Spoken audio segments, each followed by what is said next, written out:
السلام علیکم۔ اللہ جل شانہ ہم سب کو تقوی نصیب فرمائے۔ اللہ نے انسان کو لباس دیا ہے جو اس کی حفاظت کرتا ہے، اور اسی کے ساتھ اس کے حسن اور وقار کو بڑھانے کے لیے اللہ جل شانہ نے اس بات کا اشارہ کیا کہ آدمی کی روحانی وجود کے لیے بھی اسی طرح ایک لباس ضروری ہے۔ یہ لباس تقوی ہے۔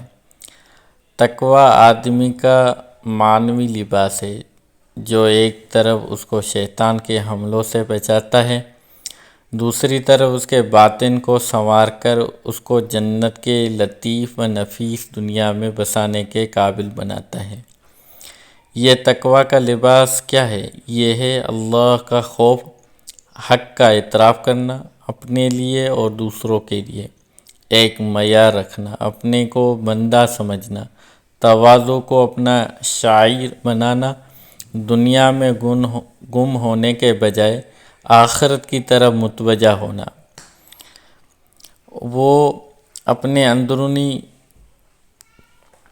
اور ظاہر کو اللہ جل شانہ کی بناوٹ سے اپنے آپ کو زندہ کرنا کہ ہم اللہ رب العزت کی ذات عالی نے ہمیں کیوں پیدا فرمایا ہے۔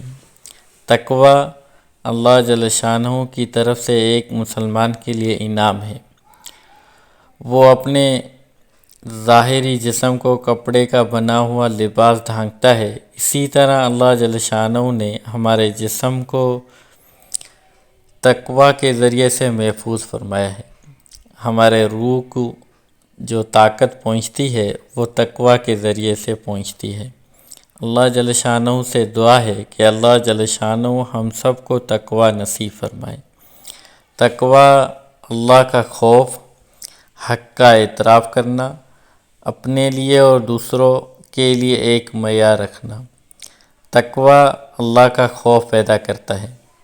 تقوی اگر جس انسان کے اندر ہوگا تو اللہ رب العزت کی ذات عالی کا خوف اس کے اندر میں ہوگا۔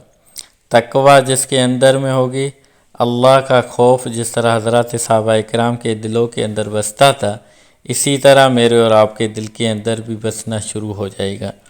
تقوی نہیں ہوگا تو اللہ کا خوف بھی نہیں ہوگا۔ تو اللہ کی ذات عالی سے میں اور آپ دعا کریں کہ اللہ جل شانہ ہم سب کو تقوی نصیب فرمائے۔